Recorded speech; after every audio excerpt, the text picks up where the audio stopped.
আসসালামু আলাইকুম। সংবাদে আপনাদের সবাইকে স্বাগত জানাচ্ছি। আমি ফিরোজ তোহা। শুরুতেই সংবাদ শিরোনাম।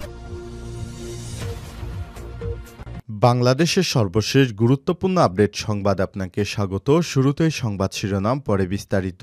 শুরুতেই জানাবো, ঢাকা ইআইবির ভাইস প্রেসিডেন্ট ডক্টর ইউনূসের সঙ্গে সম্পর্ক জোরদার করতে চায় ইউরোপীয় ইউনিয়ন ইইউ। নোবেল বিজয়ী অর্থনীতিবিদ ডক্টর মোহাম্মদ ইউনূসের নেতৃত্বাধীন অন্তর্বর্তীকালীন সরকারের সঙ্গে কাজ করতে চায় ইউরোপীয় ইউনিয়ন, সেই সঙ্গে বাড়াতে চায় বিনিয়োগ।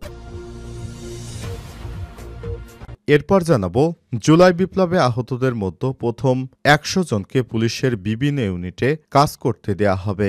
স্বরাষ্ট্র উপদেষ্টা লেফটেন্যান্ট জেনারেল অবসরপ্রাপ্ত মোহাম্মদ জাহাঙ্গীর আলম চৌধুরী বলেন, জুলাই বিপ্লবে আহতদের মধ্যে প্রথমে ১০০ জনকে পুলিশের বিভিন্ন ইউনিটে কাজ করতে দেয়া হবে, পর্যায়ক্রমে আরও বাড়ানো হবে। এদিকে তিতুমীর কলেজের মূল ফটকে বিশ্ববিদ্যালয়ের ব্যানার। রাজধানী ঢাকা সরকারি তিতুমীর কলেজের শিক্ষার্থীরা কলেজের মূল ফটকে তিতুমীর বিশ্ববিদ্যালয় লেখা ব্যানার লাগিয়েছে। মঙ্গলবার ৭ই জানুয়ারি সকালে কলেজটিকে পূর্ণাঙ্গ বিশ্ববিদ্যালয়ে রূপান্তরের দাবিতে শিক্ষার্থীরা এই উদ্যোগ নেন। এদিকে চট্টগ্রামে পৌঁছেছেন ভারতের কারাগার থেকে মুক্তি পাওয়া ৯০ বাংলাদেশি। চট্টগ্রামের পতেঙ্গায় পৌঁছেছে ভারতীয় কোস্টগার্ডের হাতে আটক দুটি ফিশিং ট্রলার। ৭৮ জেলে ও নাবিকসহ ভারতের কারাগার থেকে মুক্তি পাওয়া ৯০ বাংলাদেশি। জানাবো, নতুন পাঠ্য বইয়ে আবু সাঈদের মৃত্যুর তারিখ ভুল। বৈষম্যবিরোধী ছাত্র আন্দোলনে পুলিশের গুলিতে নিহত আবু সাঈদের মৃত্যুর তারিখ নিয়ে নবম-দশম শ্রেণীর পাঠ্য বইয়ে ভুল তথ্য দিয়েছে জাতীয় শিক্ষাক্রম ও পাঠ্যপুস্তক বোর্ড এনসিটিবি। এ নিয়ে রংপুর নগরী ও বৈষম্যবিরোধী ছাত্র আন্দোলনের শিক্ষার্থীদের মধ্যে তোলপাড় সৃষ্টি হয়েছে। এবং সর্বশেষ জানাবো, এখনই কেন ট্রুডোর ক্ষমতার অবসান হলো। মাসের পর মাস ধরে কানাডার প্রধানমন্ত্রী জাস্টিন ট্রুডোকে একই ধরনের বিভিন্ন প্রশ্নের মাধ্যমে জিজ্ঞাসাবাদ করা হয়েছে, আপনি কবে পদত্যাগ করবেন। খবর বিবিসির। যদিও তিনি জনমত জরিপে শক্তিশালী বিরোধী দলের উত্থান এবং ভোটারদের ক্রমাগত চাপের মধ্যে লিবারেল পার্টির প্রধান হিসেবে থাকতে চেয়েছিলেন, কিন্তু তার দলের নেতাদের মধ্যে কোন্দল এবং অব্যাহত চাপের ফলে শেষ পর্যন্ত পদত্যাগ ঘোষণা দিলেন তিনি। গতকাল সোমবার তিনি তার নিজ বাসভবনের সামনে পদত্যাগপত্রের ঘোষণা দেওয়ার সময় বলেন, আগামী নির্বাচনের জন্য তার দেশ একজন শক্ত প্রতিদ্বন্দ্বী দেখতে চায়। সুতরাং আমাকে যদি দলের অভ্যন্তরীণ কোন্দলের সঙ্গেই লড়াই করতে হয়, তাহলে আমার পক্ষে নির্বাচনে শক্তভাবে প্রতিদ্বন্দ্বিতা করা সম্ভব নয়। প্রিয় দর্শক, এতক্ষণ শুনছিলেন সংবাদ শিরোনাম, এবারে বিস্তারিত। তবে তার আগে বন্ধুরা, অনুরোধ থাকবে এই সংবাদটিতে একটি লাইক দিন। এই চ্যানেলে আপনি নতুন হয়ে থাকলে আমাদের সংবাদটি দেখতে দেখতে চ্যানেলটি সাবস্ক্রাইব করে রাখুন। কমেন্ট করে আপনার মূল্যবান মতামত জানিয়ে দিন আপনি বিশ্বের কোন দেশ থেকে বা বাংলাদেশের কোন স্থান থেকে আমাদের সংবাদটি দেখছেন এবং শুনছেন। এবারে বিস্তারিত। ঢাকা ইআইবির ভাইস প্রেসিডেন্ট ডক্টর ইউনূসের সরকারের সঙ্গে সম্পর্ক জোরদার করতে চায় ইইউ।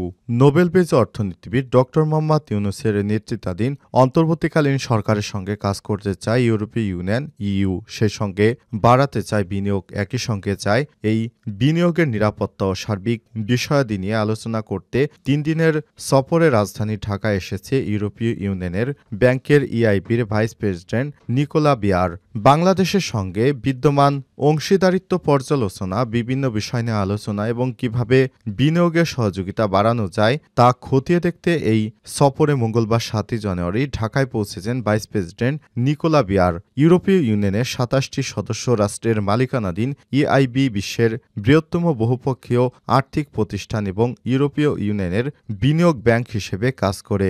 বিদেশিক নীতিগত অগ্রাধিকার এবং গুরুত্বপূর্ণ কাঁচামাল EU multi annual financial framework MFF এবং দক্ষিণ ও দক্ষিণ পূর্ব এশিয়ার অর্থায়নের কার্যক্রম তত্ত্বাবধান করেন ভাইস প্রেসিডেন্ট বিয়ার। এর আগে সোমবার পররাষ্ট্র মন্ত্রণালয়ের এক ঊর্ধ্বতন কর্মকর্তা সংবাদ মাধ্যমকে বলেছেন, প্রধান উপদেষ্টা ডক্টর মোহাম্মদ ইউনূসের সঙ্গে বৈঠকসহ সূচিতে বেশ কয়েকটি বৈঠক রাখা হয়েছে। জলবায়ু কার্যক্রম ইআইবির কার্যক্রমের একটি বড় অংশ হলেও এটি পরিবেশ উন্নয়ন ও উদ্ভাবন এবং দক্ষতা, ক্ষুদ্র মাঝারি আকারের ব্যবসা এসএমই এ অবকাঠামো এবং সমানের উপর দৃষ্টি দেয়।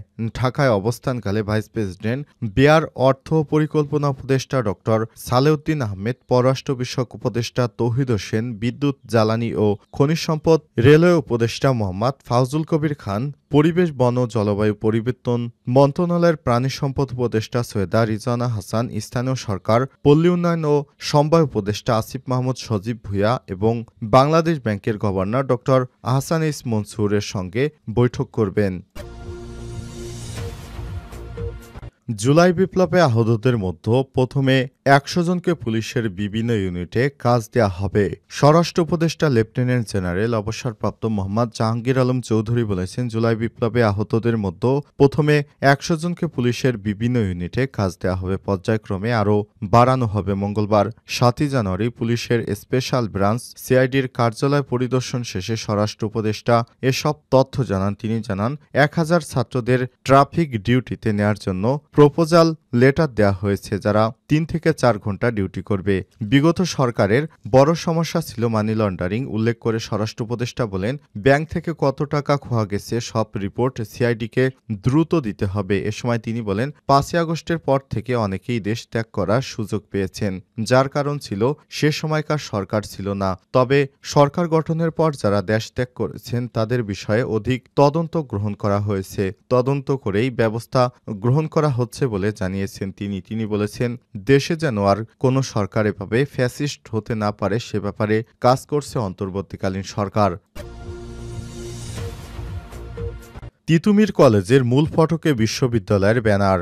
রাজধানীর ঢাকা সরকারি তিতুমীর কলেজের শিক্ষার্থীরা কলেজের মূল ফটকে তিতুমীর বিশ্ববিদ্যালয় লেখা ব্যানার লাগিয়েছেন। মঙ্গলবার ৭ই জানুয়ারি সকালে কলেজটিকে পূর্ণাঙ্গ বিশ্ববিদ্যালয়ে রূপান্তরের দাবিতে বিশ্ববিদ্যালয়ের এই উদ্যোগ গ্রহণ করা হয়েছে। এর আগে সকালে কলেজের ক্যাম্পাসে বিক্ষোভ মিছিল শুরু করে শিক্ষার্থীরা পরে মহাখালী আমতলী সড়ক প্রদক্ষিণ করে আবারও মূল ফটকের সামনে এসে অবস্থান নেয় শিক্ষার্থীরা। সময় তিতুমীর বিশ্ববিদ্যালয় নামের ভেতরে ও বাইরে আগের নাম ফলকের উপরে ব্যানার টাঙিয়ে দেন আন্দোলনকারীরা। এ সময় শিক্ষা মন্ত্রণালয়ের দ্বিচারিতার অভিযোগ করে শিক্ষার্থীরা বলেন, ৭ কলেজকে নিয়ে বিশ্ববিদ্যালয় সমকক্ষ তৈরির প্রস্তাব দিয়েছে, যা তিতুমীর কলেজ মানে না। দ্রুত সময়ের মধ্যে দাবি আদায় না হলে আগামী বৃহস্পতিবার পরবর্তী কর্মসূচি ঘোষণা করা হবে। দীর্ঘদিন থেকে তিতুমীর কলেজকে বিশ্ববিদ্যালয় রূপান্তরের দাবি করে আসছে শিক্ষার্থীরা। সর্বশেষ গত শনিবার আজকের দিনের জন্য বিক্ষোভ কর্মসূচি ঘোষণা দেয় শিক্ষার্থীরা। বলা হয়, শিক্ষা মন্ত্রণালয়ের দ্বিচারিতার প্রতিবাদ এবং তিতুমীর কলেজকে দ্রুত বিশ্ববিদ্যালয় রূপান্তরের দাবিতে আগামী মঙ্গলবার ৭ই জানুয়ারি সকাল ১১টায় ক্যাম্পাসের প্রধান ফটকের সামনে বিক্ষোভ কর্মসূচি অনুষ্ঠিত হবে। চট্টগ্রাম পৌঁছেছেন ভারতের কারাগার থেকে মুক্তি পাওয়া ৯০ বাংলাদেশি। চট্টগ্রামের পতেঙ্গায় পৌঁছেছেন ভারতীয় কোস্টগার্ডের হাতে আটক দুটি ফিশিং ট্রলার ৭৮ জেলেও নাবিকসহ ভারতের কারাগার থেকে মুক্তি পাওয়া ৯০ জন বাংলাদেশি। মঙ্গলবার ৭ই জানুয়ারি সকাল ৯টায় পতেঙ্গার কর্ণফুলী চ্যানেলে এসে পৌঁছান তারা। বাংলাদেশের এফভি লায়লা ২ এবং এফভি মেঘনা ৫ নামের দুটি শিপিং ভেসেলে ফেরত এসেছে তারা। গত ৫ই জানুয়ারি দুপুরে পশ্চিমাঞ্চলীয় আন্তর্জাতিক জলসীমায় ভারতে আটকে থাকা ৯০ জন বাংলাদেশি জেলে নৌপথগামী এবং বাংলাদেশে আটক ৯৫ জন ভারতীয় জেলে নৌকর্মীকে পারস্পরিক হস্তান্তর করা হয়। এর আগে ৯ ডিসেম্বর দুপুরে বাংলাদেশের সমুদ্রে মাছ ধরার সময় দুটি ট্রলার সহ ৭৮ জন জেলে ও নাবিককে ধরে নিয়ে যায় ভারতীয় কোস্টগার্ড।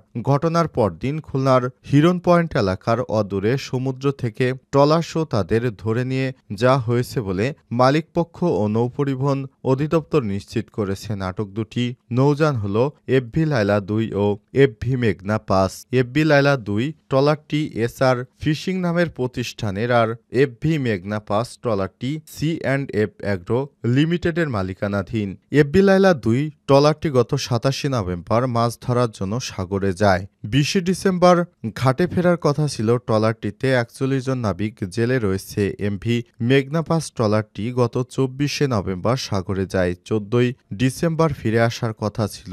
এটিতে 37 জন নাবিক জেলে ছিল। পরবর্তীতে জলসীমার কাছে মাছ শিকারের অভিযোগ এনে ভারতীয় কোস্টগার্ড তাদের আটক করে। পরে তাদের ভারতের উড়িষ্যার প্যারাদ্বীপে নিয়ে যাওয়া হয়। সেখানে আদালতের মাধ্যমে অনুপ্রবেশের দায়ে কারাগারে রাখা হয়। এছাড়াও 12ই সেপ্টেম্বর বাংলাদেশি মাছ ধরা নৌকা এফভি কৌশিক প্রতিকূল অবস্থায় কারণে ডুবে যায়। ওই নৌকায় থাকা 12 বাংলাদেশি জেলেকে ভারতীয় কোস্টগার্ড আটক করে নিয়ে যায়। পরে তাদের অনুপ্রবেশের দায়ে আদালতের মাধ্যমে কারাগারে পাঠানো হয়।